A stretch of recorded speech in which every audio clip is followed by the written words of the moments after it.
സന്തോഷവും സമാധാനവും തരുന്നതാണ് റിലേഷൻഷിപ്പുകൾ എന്നാണ് പൊതുവെ പറയാറ്. ശരിക്കും ആങ്സൈറ്റിയും ഓവർ തിങ്കിങ്ങും തരുന്ന ചില റിലേഷൻഷിപ്സുകളുണ്ട്. അതെങ്ങനെയാണെന്നല്ലേ, നിങ്ങളുടെ കൂടെ സമയം സ്പെൻഡ് ചെയ്യാൻ അവർക്ക് ഒരിക്കലും താല്പര്യം ഉണ്ടാവില്ല. ചോദിക്കുമ്പോൾ അവർ പറയാം എന്താ, നിങ്ങളാണ് അവർക്ക് ഏറ്റവും വലുത് എന്ന്.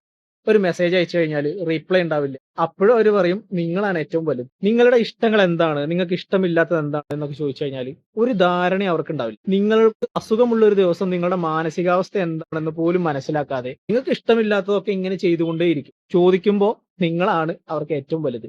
വാക്കുകളിലൊക്കെ നിങ്ങളായിരിക്കും അവരുടെ ലോകം. പ്രവൃത്തിയും എഫേർട്ടും ഒക്കെ വരുമ്പോൾ നിങ്ങൾക്കത് കാണാനേ പറ്റില്ല. ഇങ്ങനെയുള്ള റിലേഷൻഷിപ്പുകളൊക്കെ എത്രത്തോളം എക്സോസ്റ്റിംഗ് ആണെന്നാണ് ഞാൻ ആലോചിക്കുന്നത്. ഇങ്ങനത്തെ റിലേഷൻഷിപ്പിലുള്ള ആളുകൾക്ക് കൺഫ്യൂഷൻ ആയിരിക്കും. ഏത് വിശ്വസിക്കണം ഏത് വിശ്വസിക്കണ്ട എന്നുള്ളതൊക്കെ ഭയങ്കര കൺഫ്യൂസിംഗ് ആയിരിക്കും. ഇങ്ങനെയുള്ള റിലേഷൻഷിപ്പുകളിലാണ് നിങ്ങൾ തുടർന്ന് പോരുന്നത് എങ്കിൽ നിങ്ങൾ മനസ്സിലാക്കേണ്ട ഒരു കാര്യം, നിങ്ങൾക്ക് നിങ്ങളെ തന്നെ ചൂസ് ചെയ്യാനും ചേഞ്ച് ചെയ്യാനുള്ള ഒരു സമയമായിട്ടുണ്ട് എന്നാണ്.